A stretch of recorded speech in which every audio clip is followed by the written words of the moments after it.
Hey everyone, I'm Caleb from Brick Love, and today we're going to talk about set 21330, the LEGO Ideas Home Alone.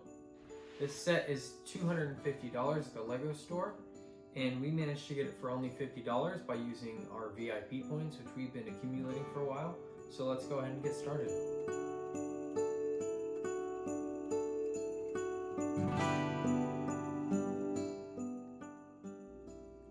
So let's look at minifigures first. We've got Harry, Marv, Kevin, Kevin's mom, and Old Man Marley. Now, Harry comes with a police cap, which is a reference to the beginning of the movie, where he is disguised as a police officer, and Kevin comes with a scarf and a beanie to change into. He also comes with his hair, and 3 of these have double-sided heads.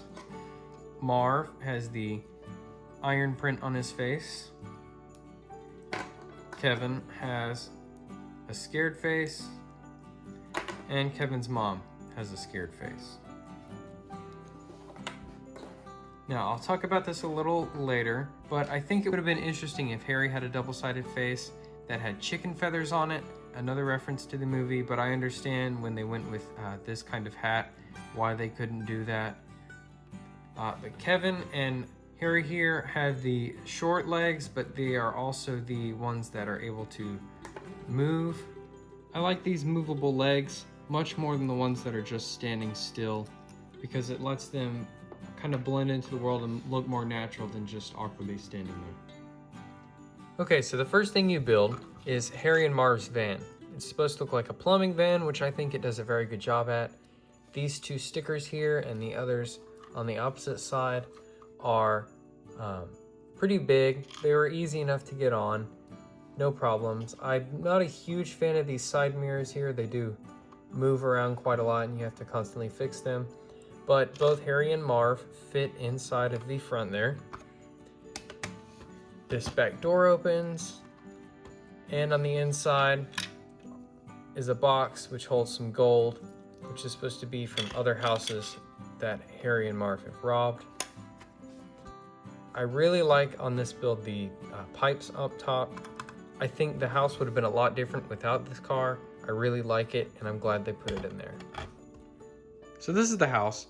It's pretty big, and it compares in size and scale a lot to the modular buildings.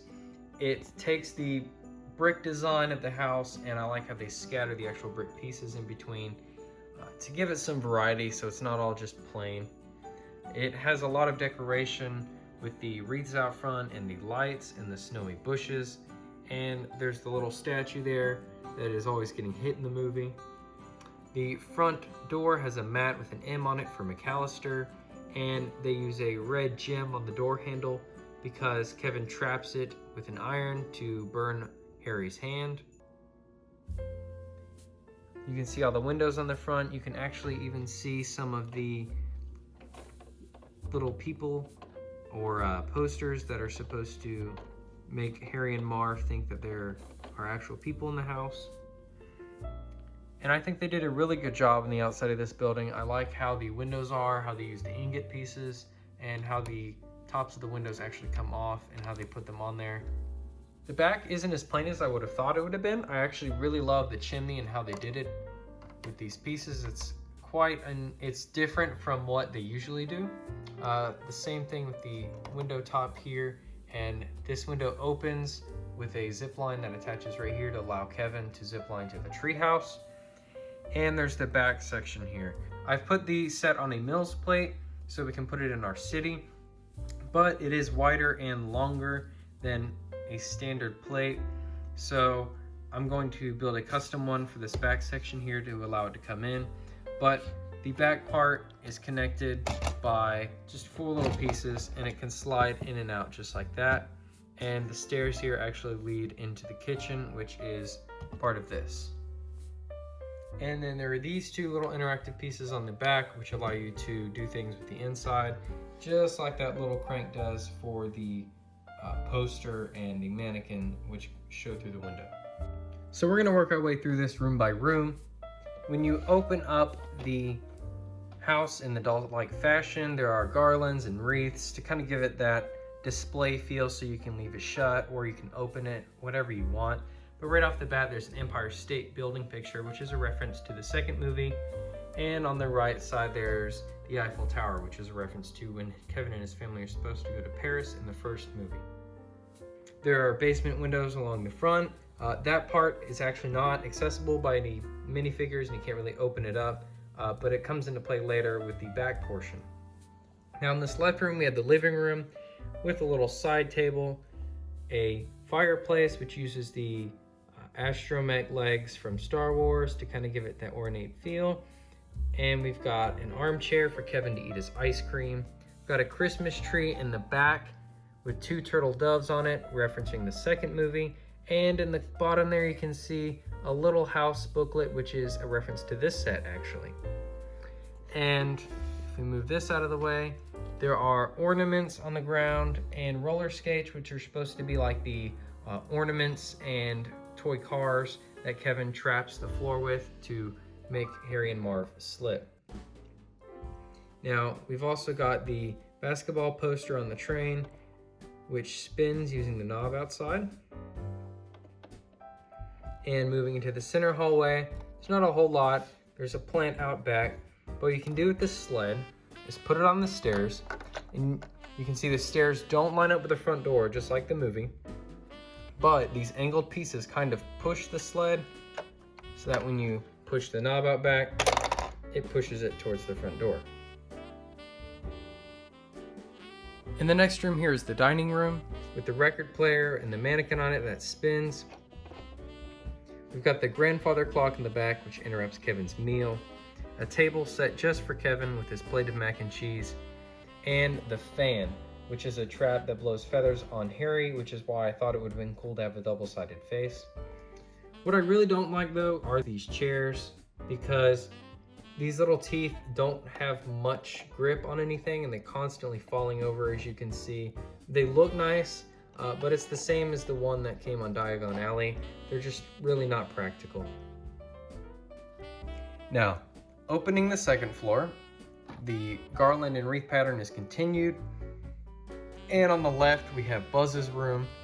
There's a picture of his girlfriend, and in the safe below is a little heart. There are pictures on both sides of his door. There's a Duncan's toy chest box on his desk, which is a reference to the second movie. There's the BB gun on the back wall, and a shelf with money, a tarantula terrarium, a football helmet, and some firecrackers, which, when you pull the knob outside, come tumbling down. Now, this is a really cool feature how they did that, but it is extremely difficult to get all those little pieces out of there when you want to fix it. So that's one minor detail that I'm not too excited about. But I really love how they did the beds in this set. You can see it kind of looks like the covers are pulled back, and I like how they make it look more than just a flat bed. And I love how they kind of made it interactive, like it was being used. In the main hallway, we've got the tarantula clinging to the wall, and behind these flowers, we've got portraits of Kevin's family and a paint can, which is tied to a rope, and when you let it go, it drops down to the first floor. Then you come to 2 doors. One of them brings you to the bathroom, which has the stool, the toilet, the stolen toothbrush, and the aftershave, as well as a round tile that has a mirror sticker on it. I'm not too sure how well that will last. It may get scratched up, but we'll see. I like how they added the mirror in it as well. And in Kevin's parents' room, there's a fireplace, popcorn, their alarm clock, a lamp, and a bed in the same style as Buzz's. For the roof here, all you have to do is lift up the front, and the stairs connect. There's a cobweb from the tarantula, a little box with a soda and Kevin's battle plan, and the pull-out sofa bed, which again is done with the same pulled back look as the other beds, and a gumball machine right behind there. Now Kevin's treehouse has some snowy leaves, an airplane stuck in the top, which is kind of like the airplane that's stuck in the tree of the bookstore modular, so that's interesting. The twig pieces that hold the leaves in there are new to me. They may actually be new to the set, I'm not sure. The flag is interesting. Why they chose to make it a sticker, I think just because the typical pirate flag is black on a white piece, and that's white on a black piece. But the ladder is using droid arms to hold it, and there are shears there, which Kevin uses to cut the zip line in the movie when the bad guys try to cross. But if you pull the line tight, comes the little zip line here, and if you hook it up, Kevin can ride it across. Alright, the back area here has the trash can with Kevin's ticket in it, has the icy steps that Harry and Marv slip on. It also leads up to the kitchen and down goes to the basement. There's actually a pet door here, which is the first I've seen. It may be the first in LEGO as well. I really love that. It would be nice to have that in some other sets as well as a pet person. But this is also modular, so you can just take the kitchen off and you get to the furnace in the basement with a light up brick. You get some paint cans, Marv's sock stuck in the tar, a workbench, and the laundry part with the detergent that Kevin bought. And now here are the basement windows. These actually do lead down here, and I like how they continue that design all the way to the back. Just stick the kitchen back on. And you've got a fridge there with stickers and stuff on it. On the inside of the fridge there, you've got mac and cheese. You've got a little Nero's pizza box on the counter there and one that's open. You've got a sink with a blowtorch on the window curtain, which Harry gets his head caught on fire with, a microwave, and a TV playing Angels with Filthy Souls, which is shown in both of the movies.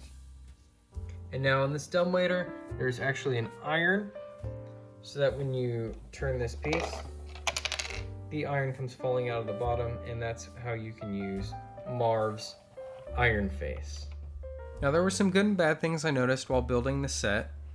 Some of the good things were that the set wasn't actually very repetitive when building, which means there weren't a lot of 2 times, 5 times, 10 times. In fact, most of the times you were building it was something unique, such as counters, shelves, tables, chairs, beds, and you weren't always working on the outside of the building. Some of the bad things included the dining room chairs that I talked about. The knob for the dumbwaiter is actually very stiff and hard to turn. There are a lot of stickers which kind of wear off and they're really hard to get on. It would have been nice to see a little more printed pieces.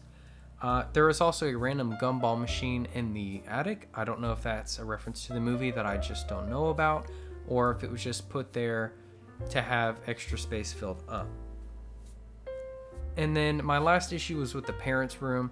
It's not a huge part of the movie, and the only thing in there that really references the movie is the alarm clock. You know, Kevin can't fit under the bed or anything, so I think that because it's hidden behind the bathroom, it would have been better off just to extend the bathroom by adding a shower or something, because you really just can't see the bedroom unless you look above.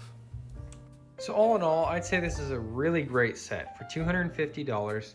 It's one of my favorites because this is just a movie we watch every year, and I would have never believed this is something that LEGO would have done. So it really excited me when I heard it was coming out, and I think they did a fantastic job with the design of it. I love the figures, I love the car, I love the house and the tree house. I think they really put a lot of effort into designing each aspect of this, and I look forward to putting it in our city. I hope you enjoyed this video. Let me know what you think about this set in the comments, and be sure to like and subscribe to see more.